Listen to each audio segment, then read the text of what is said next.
For our fifth and final example, we have a table that shows a function, and we have to determine whether or not that function is linear or nonlinear.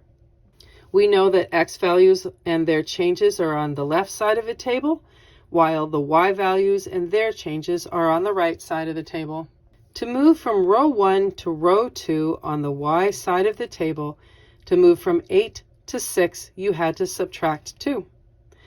And to move from row 1 to row 2 on the left side of the table, to move from 15 to 18, you had to add 3. So the ratio of change from y values and x values shows us that we have negative 2/3, and that does not reduce. Halfway there. To get from row 2 to row 3 on the y side of the table, you went from 6 to 2. So again, you subtracted, but this time 4.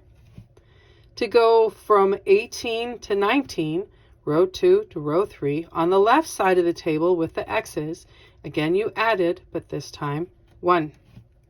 So the change in y values in comparison to the change in x values will be negative 4 compared to a positive 1. And that does reduce to be a very nice negative 4. Now that we've done the hard work, let's finish it up and get an answer. So the first ratio that we found was negative 2/3. The second ratio that we found was negative 4.